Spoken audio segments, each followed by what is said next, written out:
Merci de cette invitation et je me mets au travail. Alors, changement climatique, intelligence artificielle, mondialisation, migration, inégalité sociale, tension entre ville et campagne, aménagement du territoire, durabilité.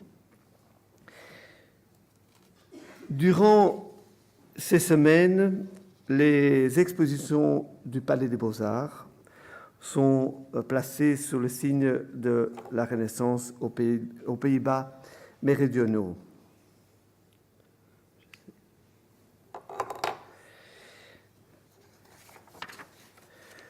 Nous présentons en effet la première rétrospective sur Bernard Van Orley et l'exposition « L'estampe au temps de Bruegel ». La rue séparant les deux expositions est accessible gratuitement aux visiteurs.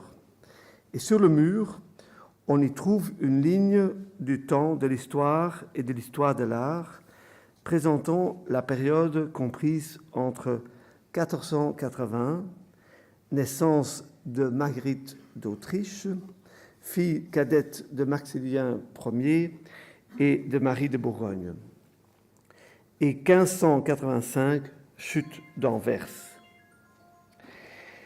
Elle permet de se rendre compte immédiatement des liens entre l'art et l'histoire. Et c'est ici que commence la diffusion des savoirs, présenter le contexte et fournir des explications nécessaires. Mais nous ne nous arrêtons pas là. Nous faisons aussi l'explication et explicitement le lien avec les grands défis de notre époque. Et c'est précisément les défis cités au début de mon intervention. Aujourd'hui, comme au siècle d'Erasme, de Bernard Van Orley et de Peter Bruegel, nous sommes à un tournant qui exige des réponses à des questions fondamentales. Il nous faut une Renaissance 2.0. C'est du besoin d'une nouvelle Renaissance dont je veux vous parler ce matin, car cette Renaissance se joue aussi dans les murs de nos maisons. Nous sommes tous en pleine quête identitaire qui nous amène à faire notre propre examen de conscience, si j'ose dire. Nous revisitons notre mission et vision et développons des stratégies pour les concrétiser et pour leur donner davantage de visibilité. Nous avons aussi à tout moment une responsabilité à l'égard du monde extérieur. Et cela s'accompagne de très nombreuses tâches administratives, mais le questionnement sous-jacent en vaut la peine, il est légitime. Comment pouvons-nous mieux contribuer à la société civile ? Notre société connaît une véritable mutation, d'où découle également une profonde évolution au sein des organisations qui, ensemble, façonnent la société, c'est-à-dire les universités, les hôpitaux, les musées et les maisons de la culture telles que le Palais des Beaux-Arts de Bruxelles. La question suivante est au cœur du questionnement sur notre mission. Comment interagissez-vous avec toutes vos parties prenantes, tous ceux qui vous composent? Et par partie prenante, je n'entends pas tant les membres du conseil d'administration ou les actionnaires, mais bien tous les citoyens en contact avec votre établissement. Ils sont votre raison d'être. Vous avez une responsabilité constante à leur égard. Pour les universités, il s'agit d'avant tout des étudiants et du personnel académique, et ensuite de leur contribution au savoir et à la recherche. D'où l'importance désormais capitale de la diffusion et de la vulgarisation des connaissances. Ce volet s'inscrit de plus en plus dans le cadre de la mission des chercheurs. Une université participe au débat sociétal. Les recteurs rédigent des articles d'opinion et participent à des débats télévisés en tant que représentants du monde universitaire. Les principales parties prenantes d'une maison de la culture sont les artistes d'aujourd'hui, avec les gardiens du patrimoine culturel et les visiteurs, qui sont de moins en moins des spectateurs passifs et de plus en plus des acteurs à part entière. Le positionnement social de votre maison multiplie par ailleurs les interfaces entre diverses organisations et nous présentons parfois des fortes similarités. En cette ère de numérisation, de mondialisation et de transformation, un musée, un hôpital, une bibliothèque et une université ne se cantonnent plus à leur fonction première et sortent de leurs murs. Ces organisations deviennent de plus en plus des liens sociaux ancrés dans le tissu urbain et dans notre monde qui se globalise. Il arrive qu'un musée se transforme en hôpital, un hôpital en université et une maison de la culture en hôpital, en parlement et en institut de recherche. L'art et le patrimoine restent au cœur des activités du Palais des Beaux-Arts de Bruxelles. Dans nos galeries, vous pourrez toujours admirer les plus grands artistes du monde entier.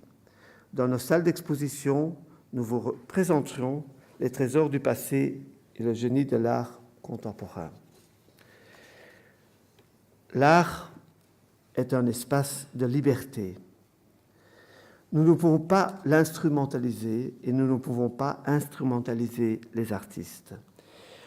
Nous ne pouvons pas les intégrer dans un projet politique, aussi démocratique soit-il, au risque de verser dans l'art anecdotique, au pire, dans la propagande. Au XXe siècle, l'art moderne a subi une série de traumatismes et songeons par exemple au réalisme socialiste soviétique après le bref essor de l'avant-garde, juste après la Révolution, ou encore à la sculpture monumentale, populaire et au monumentalisme qui ont nourri les rêves millénaristes du régime nazi. Les artistes sont bel et bien des citoyens responsables. Et si nous voulons faire émerger de ce nouveau monde, nous ne pouvons pas leur demander de devenir des savants, des industriels, des hommes politiques ou des militants. Ils doivent surtout continuer à faire de l'art, à créer des formes nouvelles, chercher des solutions nouvelles à des problèmes que nous pensions régler depuis longtemps. Beaux-Arts assume avec plaisir le rôle de médiateur. Beaux-Arts rassemble des personnes venant d'univers et des secteurs différents et permet ainsi à chacun d'elles de participer à la création du monde de demain sur la base de leurs compétences. Et pour cela, il faut œuvrer ensemble. Le temps de l'uomo universalis est révolu. Il reste tout au plus des généralistes, comme moi par exemple, qui établissent parfois les liens les plus larges. Il y a 2 ans, notre programmation était placée sur le signe de l'avant-garde. Ce terme, originaire de l'art de la guerre, fut employé pour la première fois dans un contexte plus général, artistique également, par le mathématicien et réformateur social français Olinde Rodriguez, dans son essai intitulé « L'artiste, le savant et l'industriel » de 1825, et il déclare que ces 3 profils doivent façonner l'avenir. Sans leur vision, leur génie, les hommes politiques ne peuvent pas faire grand-chose. Les acteurs politiques doivent surtout, dans une démocratie, jeter les bases d'un nouveau monde. Rodriguez soulignait que les artistes devaient être l'avant-garde de la population. La force de l'art est en effet la voie la plus directe et rapide vers les réformes sociales, politiques et économiques. Les artistes ne doivent pas forcément se cantonner à l'art pour l'art. Ils peuvent faire beaucoup mieux et beaucoup plus.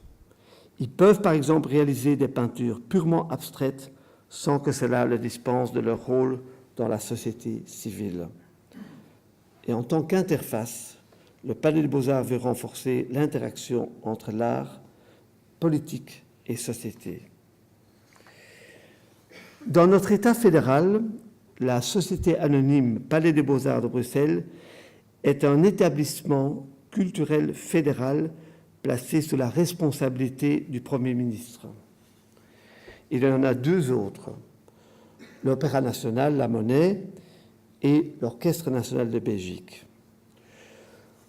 Nous ne sommes pas un établissement scientifique fédéral qui relève quant à lui de la responsabilité du secrétaire d'État à la politique scientifique. Cela dit, nous collaborons étroitement avec ces établissements. Avec le Musée royal d'Afrique centrale, Africa Museum, avec lequel nous avons noué une collaboration étroite depuis 2010. Un musée éphémère, une bibliothèque consacrée à l'Afrique et diverses expositions nous ont donné l'occasion de réfléchir au patrimoine africain. Nous avons déjà engagé à l'époque le débat sur la restitution du patrimoine colonial. Avec le festival Afropolitan et notre Africa Desk, nous nouons des relations durables avec la diaspora. La décolonisation de notre société et des mentalités est un processus de longue haleine. Présenter des excuses nationales n'est qu'un début. Pour le programme d'exposition « Le siècle de Bruegel », nous collaborons avec les 4 ESF qui constituent le pôle culture, les musées royaux des Beaux-Arts de Belgique, le musée Art et Histoire, l'Institut royal du patrimoine artistique, l'IRPA, et la Bibliothèque royale. Beaux-Arts n'est pas un ESF et on pourrait donc affirmer que l'aspect scientifique ne relève pas de notre core business. Seulement, voilà, la société évolue et les organisations aussi. Et les chercheurs trouvent de plus en plus une place au Palais des Beaux-Arts. La mission du Palais des Beaux-Arts ne consistait pas seulement à exposer de l'art, mais aussi à l'intégrer dans le contexte social. Et celui d'hier, lorsqu'il est question du patrimoine culturel, mais assurément aussi celui d'aujourd'hui. Et dans la mesure du possible également à établir des parallèles à ces niveaux. Le royaume de Charles Quint, au cœur de l'Europe, coïncide étroitement avec l'eurorégion du delta formée par les 3 grands fleuves, le Rhin, la Meuse et l'Escaut. Beaux-Arts prend Bruxelles pour point de départ et notre situation est totalement différente de celle de Londres, Paris ou Berlin, ou encore Stockholm, Nicosie ou Varsovie.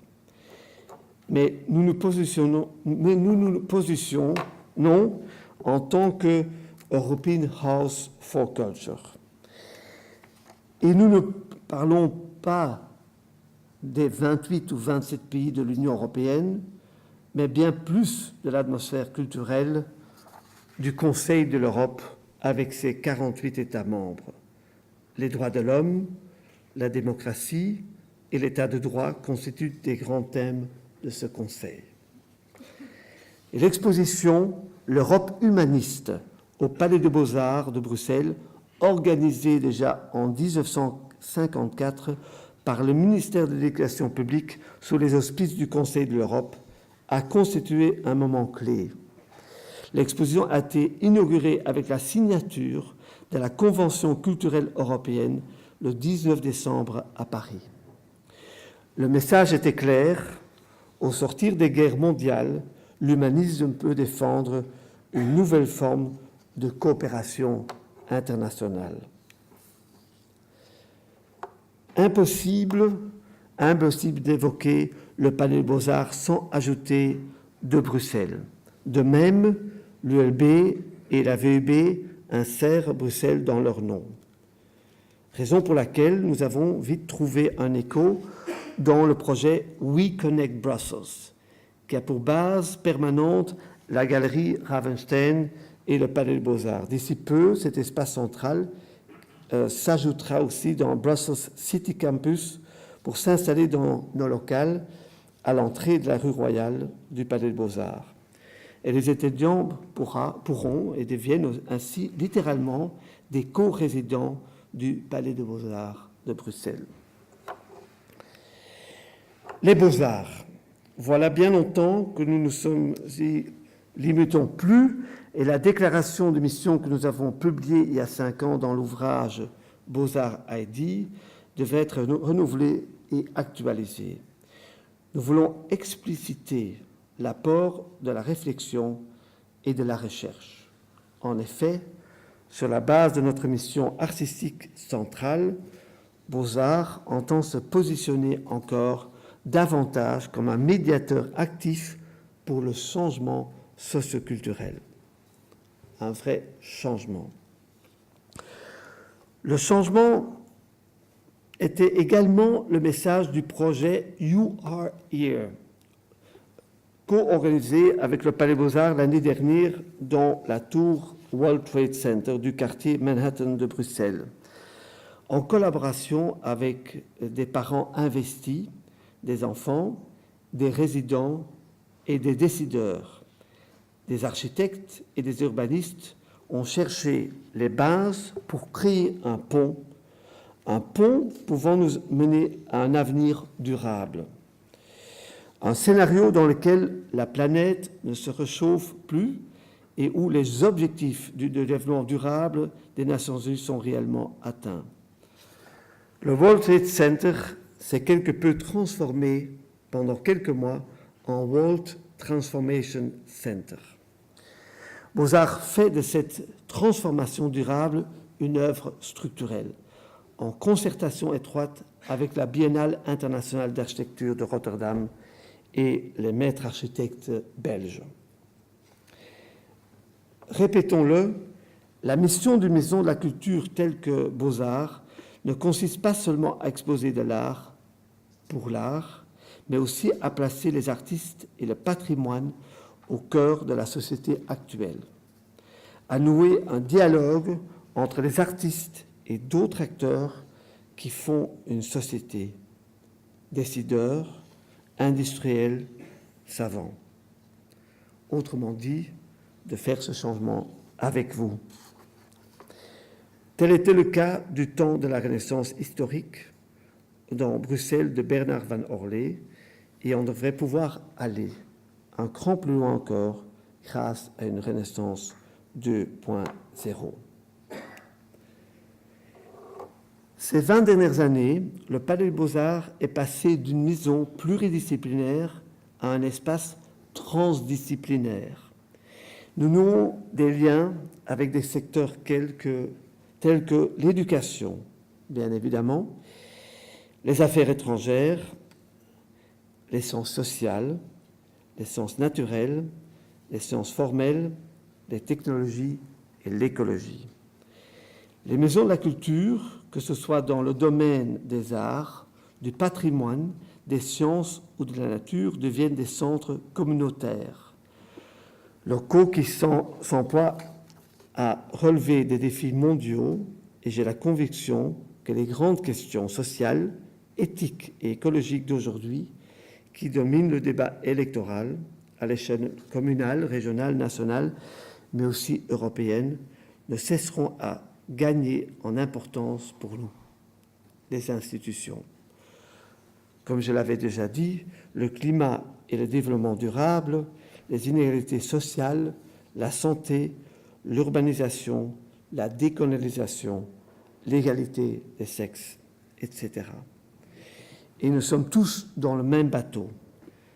Ce qu'il nous faut, à nous tous, maisons d'art et universités, c'est du temps et de l'espace. Plus de temps et d'espace. Une réelle marge de manœuvre pour étudier et susciter des choses. Créons donc ce temps et cet espace ensemble, ou du moins essayons d'en libérer. Du temps pour le débat de fond et pour la recherche fondamentale. De l'espace pour l'expérimentation, pour tester des choses.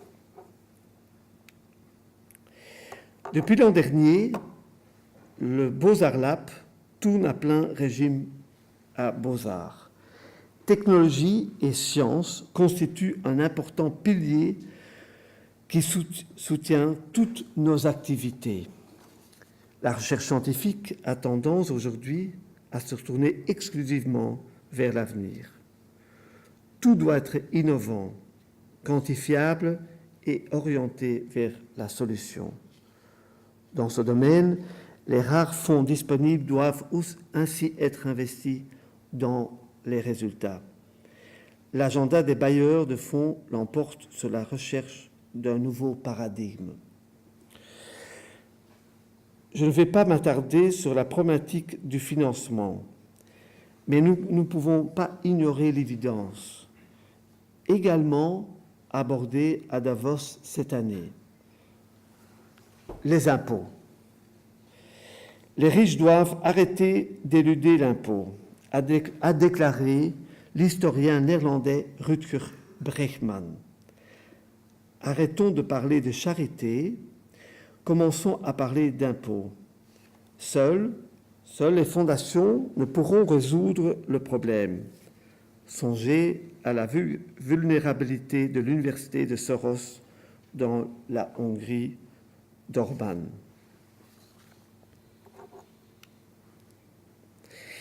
Il faut aussi stimuler l'économie circulaire au sein du secteur privé.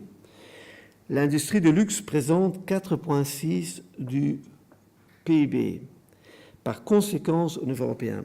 Par conséquence, de nombreux fonds potentiels pour la recherche y circulent. Et dans le secteur de l'automobile, il faut cesser d'investir dans des voitures polluantes au design épuré et au profit des solutions R&D qui contribuent réellement à régler la problématique de la mobilité. En tant qu'entreprise, vous ne faites alors plus de voitures. Vous vous attelez à la mobilité de demain. Voilà ce qu'est récemment venu expliquer à Beaux-Arts le futurologue Alexander Mankowski, chercheur chez Daimler-Benz.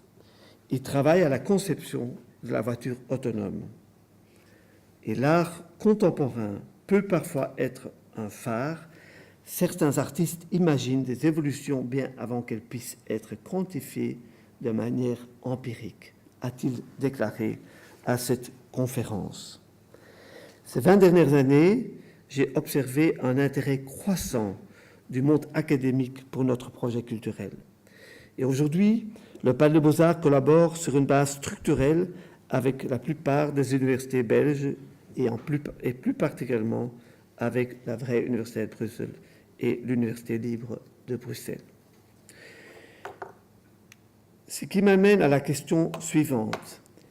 Quelle est la valeur ajoutée de la recherche en liaison étroite avec une nation culturelle telle que le Palais des Beaux-Arts de Bruxelles? Premièrement, il y a la flexibilité de notre projet et notre approche thématique. Nous travaillons tous deux sur le long terme, avec des thèmes structurels qui sous-tendent notre programmation. Par exemple, la ville, la santé, l'Europe comme espace culturel. Avec des thèmes temporaires, comme la saison dernière sur le Cultural Protest à l'occasion du 50e anniversaire de mai 68, Et bien évidemment, nous continuons à organiser des expositions qui sont le fruit d'années de recherche sur des collections des musées. Avec l'ULB et l'UCL, Beaux-Arts collaborent de manière intensive autour du thème de la chaire Mahmoud Darwish. Ensemble, nous mettons sur pied un vaste programme de rencontres et d'ateliers, et entre autres, de ce niveau de recherche. Le point de départ est le monde arabe, mais aussi la problématique de l'exil, représentée par le poète humaniste Darwish. Les parallèles au niveau du fonctionnement thématique de Beaux-Arts, de l'ULB et de la VUB sont devenus manifestes ces derniers mois dans les réflexions qui ont eu lieu dans le cadre de STAL, Sciences, Technologies et Arts et LAP. Ce programme conjoint, qui se développe sur la base des sciences, des technologies et des arts, est soutenu à l'ULB par l'acteur Yvon Engler et la sociologue Dirk Jacobs. Sur le plan thématique, l'urbanité et l'avenir de la santé figurent parmi les thèmes prioritaires aussi bien à l'agenda académique et qu'à l'agenda du Palais des Beaux-Arts. Autour du thème de l'urbanité, une première initiative a notamment été lancée le 7 février dans le cadre d'une réunion d'UNICA où l'ancien vice-recteur Serge Aumain a conclu le débat et reprendra cette piste jusqu'à la poursuite de la collaboration.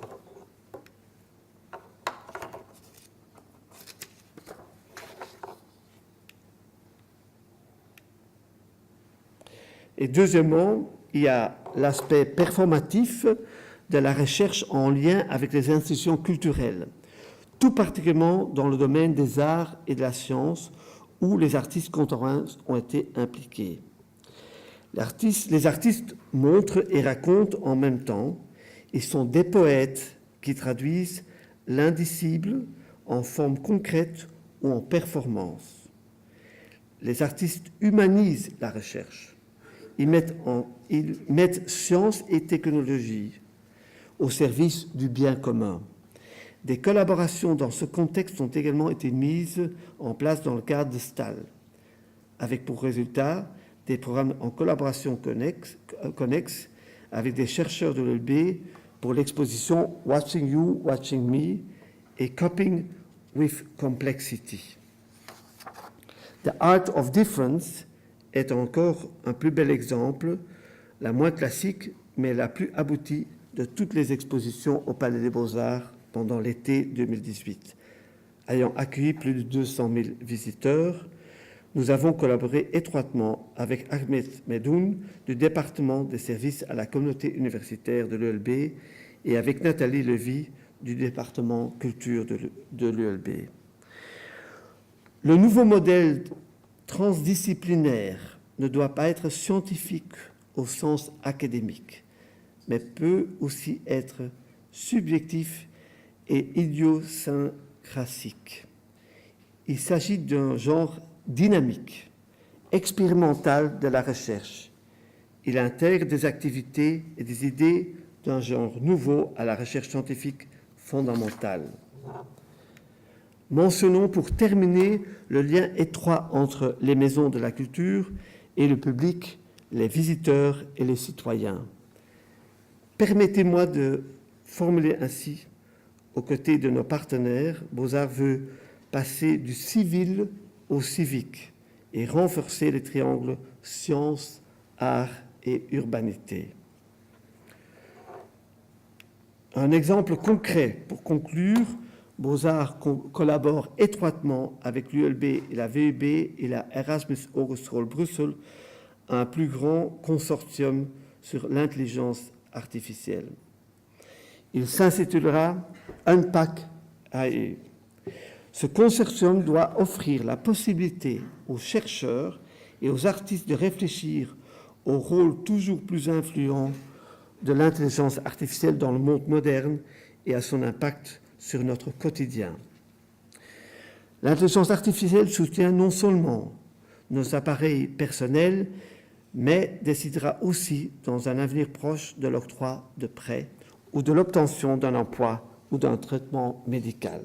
Tout ceci alors que cette technologie se fait toujours plus complexe et que des décisions colossales sont laissées à des multinationales maîtrisant l'accès à nos données.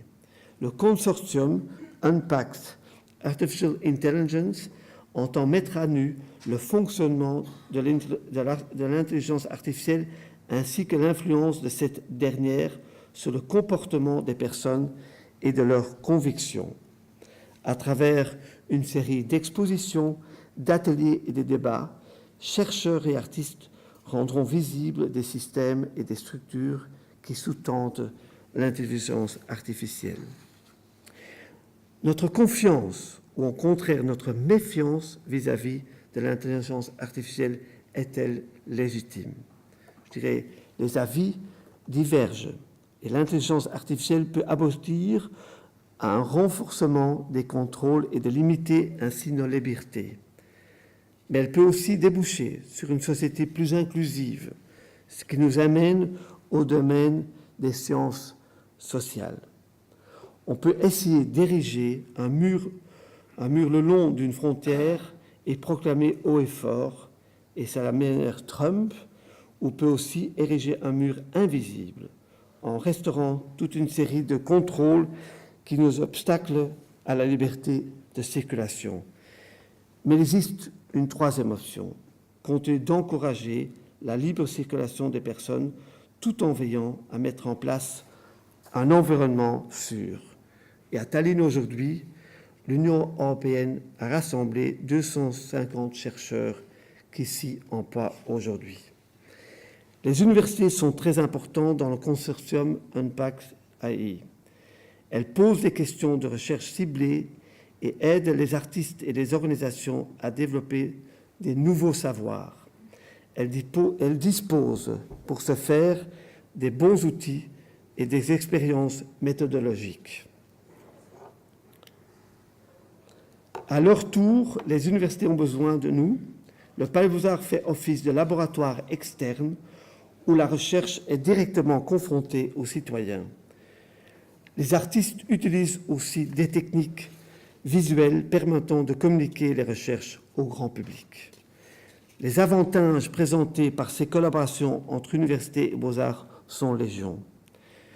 Premièrement, Beaux-Arts noue des alliances durables avec les universités pour donner aux artistes l'accès à une expertise et à des technologies nouvelles dans le domaine de l'intelligence artificielle.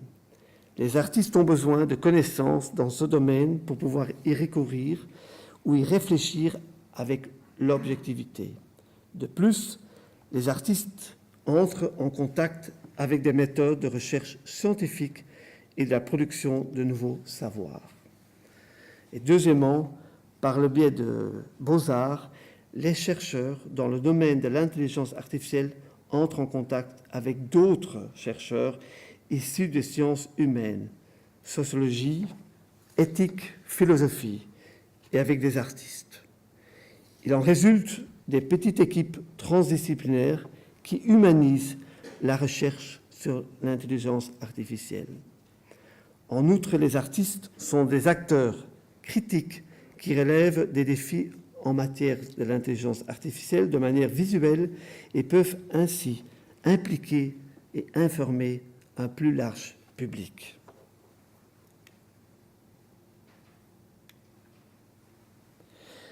La collaboration entre Beaux-Arts et les universités débouche sur le développement de nouvelles méthodologies ou des nouveaux modèles de coopération qui rapprochent les citoyens et les jeunes des questions socio-technologiques.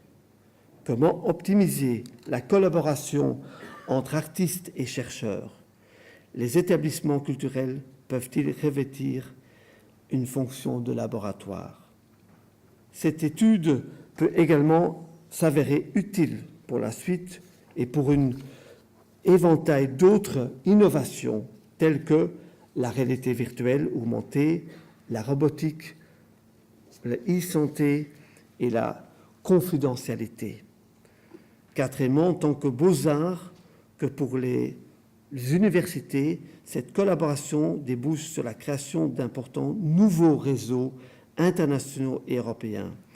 Et le Palais des Beaux-Arts peut se faire une idée des projets Horizon 2020, tandis que les universités peuvent s'impliquer dans des initiatives européennes telles que les programmes START, Science, Technology and Arts de la DG Connect et le European Artificial Intelligence Lab de la DG EAC.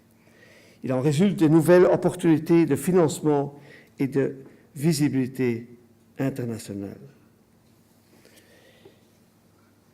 Nous ne vivions plus à l'ère industrielle du réformateur social de Olinda Rodriguez. Au XIXe siècle, tout est parti de l'État-nation. Aujourd'hui, l'ère est aux connexions à l'échelle locale et mondiale. Et en tant qu'organisation, partons de notre propre environnement, un bâtiment, une ancienne caserne, une rue, un quartier, une ville, une région. Et en partant de là, de ce réseau de villes et de régions, relevons des défis mondiaux. Nous n'avons pas toujours à réagir immédiatement à l'avenir qu'on nous annonce. Nous n'avons pas à réparer ce qui est prétendument cassé. Nous, lieux de recherche et de diffusion des savoirs, devons faire preuve de plus d'ambition et de rester véritablement créatifs. Nous devons plutôt essayer de restructurer les choses et oser réinventer le monde dans lequel nous vivons aujourd'hui. Merci beaucoup.